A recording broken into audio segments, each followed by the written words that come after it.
and welcome back to another episode of the Deloitte Women's Premier League magazine show. Well, that's a mouthful, but while we are having a bit of a break right now, the league does resume this weekend, and once again, I'm joined by two more guests, and it's an all Balestier Khalsa episode today, guys. Of course, one of my favorite kids in the league, but we're joined today by a returner today. Nasriah is back after, she was here last season, if you all remember. Glad to have you back again. And also, we have a teammate joining us today, Naimi. Hello Naimi, welcome to the show. So guys, how are you all feeling, both of you Balestier this season? Nasriah, for yourself, since I saw you last season, what's been new with you? I guess for me, it's coming back from an injury. So I was out for I think 6 months. So last year, I didn't get to play a few WPL matches. So I think the comeback was real. I worked my way up so that I won't disappoint my coaches when I'm back. So it's a big accomplishment. So yay! Yeah. Well done on coming back from your injury. You had a ankle injury? No, a knee injury. A knee injury, yeah, I remember that. So how was your rehab? You were training with a specialist or national team, or? I was under national team, so I was with a physio from FAS. So I was doing my rehab almost every day, at least just spend a few hours just to get in the treatment and rehab. Were you doing your rehab with our behind the scenes producer Nadra as well? I do see her, so we do gym outside, so awesome. Yeah, awesome. We do our rehabs as well. Yeah. Can you tell me how your season has been so far, and also the story about how you started in football? I started football when I was 8 years old with an academy called GFA Global Football Academy, Singapore. I started when I was 8. My dad actually told me to try playing football, and then from there, my passion grew for football. So how season has been going is, it's been great because a few of the U19 players are in. So it's to me, the team are more bonded right now. Nice. Yeah, and the chemistry are quite well right now. And you were with Balestier as well last season? Yeah, last season I was also with Balestier. As for you, obviously, I know you were with Balestier last season. But what's been the change for you guys that last season and this season? Besides, of course, the nice jerseys, but yeah. The change, I think the players. We have got more young players than last year. This year we have, I think the youngest is 15 years old. Yeah. Wow, 15 years old, oh my gosh. Okay, anyway, I'm not going to go into that. For yourself, the big change for you last season and this season? For myself, I think as a team, we are more bonded now. I feel like the young players actually brings up the vibe and also sets up the intensity for those older players. So they learn a lot from the youngest for fitness-wise, and I think it's better because the vibe is now up, so they are able to push themselves in trainings. So it will reflect back in matches. Okay, so let's talk about the league. It's a little bit competitive at the moment, but what do you want to achieve at the end of the season with Balestier? Your individual goals and also your team goals. So individual, I wish to, of course, as an attacker, I would like to score some goals. As a team, I would like us to do well, better than last year, and then hopefully be in the top 5 or top 3, hopefully, yeah. But at least there's a target there. So as a team, we will work our way up. So we'll see. Work your way up. Naimi, what about yourself? Personal targets you have for yourself? Personal target, as a defender, I think I should try not to concede a lot of goals, make mistake behind.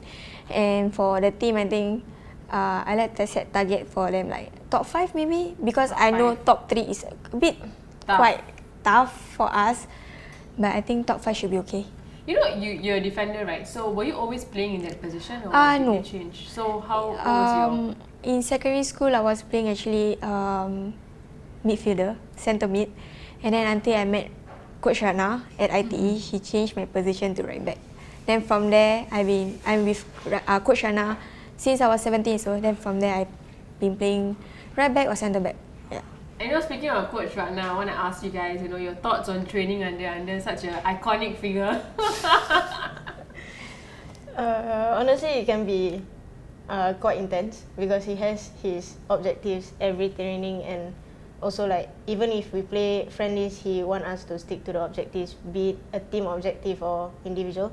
So yeah, trainings can be intensity, like the high intensity. So like he will always push us because he knows like we can do better. It's just whether or not we want it or not. So he will just push us and make sure we try our best and give our 100%. So no slacking during Yeah. his training Yeah. session. No, You have no to give it slacking. all. Yeah. Do you all do anything outside normal trainings? Do you do your own personal training like in the gym and stuff like that? No, I don't like gyms. Really? I personally don't like gyms because I feel like I prefer working out at home instead of at gym. Okay. I don't like people staring at me, looking at me when I'm working out. Yeah. Yeah, I get what you mean. No, but I know you're currently studying, right, Nasriah? Yeah. And for yourself, are you studying as well? No, I'm working full time. So what's your day job? My day job, admin job. So do you enjoy what you do? And Honestly, no, but it's because I have to juggle between football and work, right? And then like if I were to work if I'm working shift, it's hard for me to commit to my football schedule. That's the reason why I just stick to admin job. so it helps you. So by working this, it helps you to go for trainings in the Yeah. evenings. Am I right? Yeah, Or 7 to 9. 7 to 9. All right, that's very interesting. And how's the balance like for you this season with school and everything? Is it easier? I think for school, I mean, I'm in Republic Poly year 1, so it's easy because we start school in the morning, then by 3:30 we Yeah. end. So it's like evenings are usually my football training, so I'm able to balance it out. Yeah. Okay, we've had a lot of RPA students on this show, and again, I wanted to say that we keep hearing about the beautiful sunsets in your football pitch, and yeah, that one I have to agree with you guys. It's great to know that you have such a nice place. Okay, we talked about teams just now, and then you said that it's going to be difficult for Balestier to be in the top 3, and then looking at the table, there are some very strong, the opponents at the moment, like Albirex, Sailors, of course, and recently also Police SA has been making some waves. What teams do you think are going to cause you guys a bit of problems this season? I feel it's gonna be, of course, Albirex and also, I would say Tampines Rovers. Yeah, they are quite strong. They have young players and both teams has a few national players. So it has been a challenge for us, especially Albirex since last year. So yeah, like we are trying our best to at least try make it a draw and not like lose the game, at least not too bad. Yeah. Yeah, just keep fighting. For yourself, what are For me, I think personally is Hougang. Oh wow! Because I think they are underdogs. Like we don't see them. They don't have much of a national team players, but I think they are quite capable to be in the top 3, honestly. Because I feel like they are really an underdog. You may look like they're just normal team, but actually they are actually very good players. It's also they've been winning as well recently in both the men's and the women's actually. So this resurgence is quite interesting. Guys, we like to talk about currently something that's happening in Singapore football, not just women's football, but of course recently you all know that the Singapore national player Danielle Tan, she obviously signed for Borussia Dortmund. And in Europe, and this is big news, she's the first Asian player the club has signed, also the first Singapore player, I believe, to play in Europe. So I think Danielle's around your age, I would say. So what do you guys think of that? Are you guys like hoping that one day, you could also do something similar? Hopefully one day, like we'll work and try my best to work my 100% in locally. Then hopefully eventually I will try my best to see if I get the opportunity to go overseas. But yeah, for Danielle, I think it's a great opportunity for her. It's really like she's been there, like at the top. She's giving 100%, like balancing her school, her college, and also gym stuff. Coming back for national team, it's her desire to just keep on going. Passion as well. Passion. For yourself, For me, I feel like I would want to play for overseas teams, but at the same time, like I feel like my age is, I think, the gap between Singapore teenagers and overseas teenagers are huge. Because they train every day and we only train like 3 times a week and anything. And we also have school and work to balance things out. So I think for me, at the age of 22, going overseas, I think it's a bit hard for me to go there because to reach the level is, I think, it's difficult. No, I can't say. No, nothing is impossible. Late bloomers as well in football. So never say never is all I want to like say. But anyway, congrats to Danelle if you're watching this. You know, she's been on the show before, and of course we've seen her rise through the ranks, and we wish her all the best because I believe that's Dortmund's like one of the first time Dortmund's having a women's team. They didn't have one previously. So it's gonna be really cool, and hopefully, you know, she does well and flies the flag high for Singapore. Speaking of the Singapore national team, guys, you know, what are your hopes for the Lionesses? I know that you all are playing under 19, sort of you've played before in the youth teams, right? So, what are your thoughts on, you know, making it to the senior squad? I guess it takes a lot of like hard work to get to the senior team, and yeah. So for now, like under 19 is having competition soon, so we are just focusing more on how we're gonna play as a team, and also like the bond with each other, so that you know how the different players play and their style of play, how they like to give the ball and stuff. So target as a team is of course to do better because it's a newly formed team, I would guess. Yeah, because the under 16 they move up to the under 19. So it's a good combination because some of them are quite good as well. So yeah, hoping for good results. Hoping for good. Naimi, do you hope to, you know, get your senior cap one day? How are you working towards it? I personally wouldn't want to go to the national team because the commitments. Oh, the commitments, I would rather focus on work than going. All club football. Yeah. You think club football would be better? So does that mean that we need to change it up for you guys, the women's football, so that it accommodates, you know, you guys, because it's like not a full-time thing. You guys are not playing full-time. So I think women's football, like I think most of the women's footballers wants to make a living out of football. So there are some challenges. I think we should like change because I think male football are all full-time footballers, and us we have like full-time job, and then we have also football to juggle with. So it's quite hard. So yeah.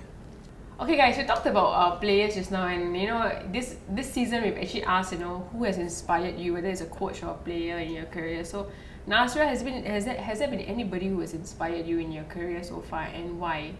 I would say my own teammate, Mastura.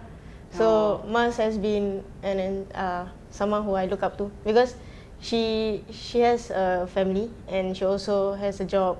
So I don't know, she just make it to trainings every single time. Like even though she's late, she still give her 100%, even though like she's tired from work or from family duties. And even matches, like she try her best to be at 100%, even if she's not feeling at her best. Yeah. You know, you're the second person to actually mention Mastura Jelani, who's of course an icon in women's football. So it goes to show that sacrifice and hard work. And I think she's an inspiration for all of us, to be honest. You know, the kind of work she puts in, and also the fact you mentioned about her having a family and also recovering from ACL injury, I believe, 2 times. Naimi, do you have? Myself with my ex-teammate and my current manager, Fika. Oh. Yeah, because I played with her when I was in Sime United, and I know she went through 3 surgeries at her knees, and she's still playing casual football. Wow. And to be fit at her, and then to juggle being our manager and her full-time job, and get, like her responsibility are huge in our team. So I feel like I really look up to her because she can balance out work, football, and become a manager for our team. Yeah. Personally, what kind of improvements do you think you would like to make, you know, as a player or as an individual and in this league or in general in women's football in Singapore? I guess in this league is to of course be able to provide the good balls to my own teammates, so that like when you give out a good ball, they are able to control it better, and then they are able to, you know, do their style and stuff. So yeah, for me, I would say to improve on my playmaker style, because I feel like as a team player it's important, because if you give someone a dead ball, they won't be able to control it properly. So that leads to us losing the ball again. So yeah, I think it's about communication with the team and also knowing how they play, so that you are able to give them the right ball for them to control. And then you have a favorite playmaker that you watch or you try to follow? I would say back when I was still watching football, it would be Iniesta. He's just class. Yeah, one of the best, very iconic. Naomi, for yourself, Personally, as a things? right back, I think I would want to like try my best to stop every through balls that is given by the opponent, because I'm not that fast, honestly. But then I feel like if I can read the game very well, I'm able to stop the through balls. Yeah. Alright, before we go, Naomi as well as Nasriah, we want to do a message from you guys, each to all the people out there. It could be your friends or your family or anyone watching this, you know, about women's football and the kind of support as well that, you know, you would like to see. Maybe Nasriah, we can start with you first. So far for the fans, like, thank you for your support. Like, if you have been coming for our matches, even if you stay on the east side and then you come all the way to Choa Chu Kang or Yishun to watch. So I would like to say thank you for your support. And for those other fans who like to watch, there is like Instagram like SD Women's Football. You can get from our fixtures from there, and then see if there's live stream, then you can watch us on live stream. And then if you are free, then you can come down to the stadium and watch us. Thank you for your support. Yeah. Well said, Nasriah. Naim? Me, I personally would say thank you to my family members who have been supporting me since young, and like coming to my match, like literally every match they came to watch my match. And then personally to my teammates also for actually supporting me and then giving me motivation to actually do better in matches and training. And to the fans out there, if you feel like, if you are free, please do try to come down and support women's football. Yeah, well said, Naomi and Nasriah. Do come and support women's football. These ladies need you, and these teams as well. You know, they definitely are putting in, I would say, a lot more hard work than the guys right now, to be honest. Anyway, guys, I just want to say thank you for your support as well so far in the WPL, you know, for both the show as well as the league itself. And of course, let us know in the comments who you want to see. Thank you very much, Naomi and Nasriah, for joining me today. I'm Ash from Footballita, and I'll see you guys next time.